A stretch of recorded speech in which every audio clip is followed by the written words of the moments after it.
Hello guys, good morning. আজকে আমি ভাবলাম যে একটা ব্লগ করা যায়, কারণ ফার্স্ট ব্লগটিতে তোমরা ভালো রেসপন্স করেছো। তো গাইস, আজকে আমি সারাদিন কি কি কাজ করি অ্যাকচুয়ালি দুপুর পর্যন্ত আমি সেটা দেখাবো। তো তোমাদেরকে আমার ব্লগ আশা করি ভালো লাগবে। যদি ভালো লাগে তো ব্লগটিকে লাইক ও সাবস্ক্রাইব করে দেবে। তো আমি সকালে যা যা করি সেই সমস্ত জিনিসগুলোই শেয়ার করব। তো আমি এখন মর্নিং ওয়াক করে এসছি। তো আমি মোবাইলটা বাড়িতে রেখেই গেছিলাম ভিডিও করার জন্য, চার্জে দেওয়ার জন্য।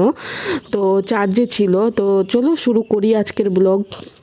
তো গাইজ, আমি সব থেকে প্রথমে মর্নিং ওয়াক করতে যাই, তারপরে দিয়ে নিজের পড়াশোনা করি। মাস্টার ডিগ্রি কমপ্লিট হয়ে গেছে গাইজ। এটা পড়াশোনা করছি আমি কম্পিটিশান এক্সামের জন্য। তারপর প্রত্যেক দিনের মতো এই যে সমস্ত মেয়ের মতো আমারও রেগুলার এইগুলো কাজই থাকে, আর বেশি কিছু না।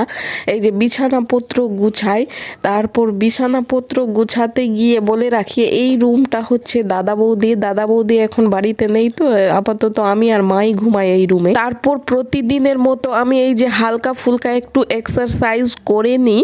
তারপরে দিয়ে ওই যে উঠানটাতে দাঁড়িয়ে আছি, এই উঠানটা আমি এখন ঝাড় দিব। প্রতিদিনের কাজ হলো এটা আমার। আর এই সমস্ত কাজ যেগুলো মেয়েদের থাকে গাইজ, সেগুলো আমার হয়ে থাকে, কারণ আমি আর মা থাকি তো, আর বাবা, তো তিনজনই থাকি আমরা বাড়িতে। তো আমার কাজটা বেশি করতে হয়, কারণ ওদের এজ হয়েছে, আর সম্পূর্ণ দায়িত্ব এখন আমার উপরেই আছে। দাদা বৌদি বাড়িতে থাকে না। তো যাই হোক, তো আমার এখন ঝাড় দেওয়া কমপ্লিট হয়ে গেছে। আর এখন করব ব্রাশ করার পর আমি নিজের জন্যই চা বানাবো, কারণ এরা চা খায় না। এই যে এখানে মা উনান থেকে ছাই বের করছেন, আমি এখন এদিকে ভিডিও শ্যুট করার জন্য বের করিনি গাইস। তো যাই হোক, আমি চা তৈরি করছি, ওরা চা খায় না। আমি হলাম একটা চায়ের কি বলবো আর নেশাবাজ কারণ কি আমার চা ছুটে না। আর এই যে মা এখানে উনান জ্বালিয়ে দিচ্ছে, কারণ কি আমি উনান জ্বালাতে পারি, কিন্তু আমার যে লেট হয়, আর আমি ভালো করে পারিও না। এই যে এখানে দেখছো মাটির হাঁড়িতে আমরা রান্না করি গাইস, কারণ আমরা গ্রামের, আর কি বলবো, আমাদের মাটি হাঁড়িতেই রান্না করে করে অভ্যাস হয়ে গেছে। আর এই যে দেখতে পাচ্ছ, এটা হচ্ছে 5 টাকার ফুলকপি, কারণ কি এখন 5 টাকা কেজি হয়ে গেছে ফুলকপি। আর বাবা এই ফুলকপিটা এনেছে, দুটো এনেছে। তো আমি আজকে 1 কেজিই করবো, একটাই করব। তো আজকের লাঞ্চটা হবে আমাদের 5 টাকা দিয়ে গাইস।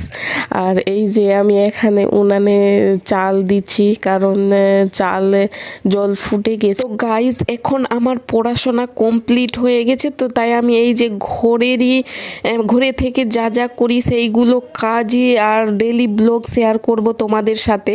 তো এই যে আমার এখানে ভাত হচ্ছে উনানে, আর আমি এদিকে সবজিগুলো কেটে নিয়েছি, ফুলকপি, আলু। তো আমি আজকে এইটাই রান্না করব। দুপুরের লাঞ্চ হবে আমাদের ফুলকপি আলুর ভাজা আর ডাল। তো আমি ডাল খাই না গাইস। তো যাই হোক, আমি এখানে রান্না করতে বসিয়ে দিয়েছি, আর লাঞ্চ কমপ্লিট হয়ে গেছে, আমি এখন খাবো। তো গাইজ, এখন আমি ঘুমিয়ে উঠলাম, আর উঠেই দেখছি যে সন্ধ্যা হয়ে গেছে, বাইরে পুরো অন্ধকার। আমি তোমাদেরকে দেখাচ্ছি এখন। আর আমাকে মা ঘুম থেকে উঠায়নি, কারণ আমাকে ঘুমিয়ে থাকলে মা উঠায় না। আর সন্ধ্যা হয়ে গেছে, তো আমি এখন ফ্রেশ হয়ে রুটি করব। তো আজকের ব্লগটা এই পর্যন্তই গাইজ। যদি ভালো লাগে তো প্লিজ লাইক, শেয়ার এবং সাবস্ক্রাইব করে দেবে, আর আমাকে একটু সাপোর্ট করো প্লিজ।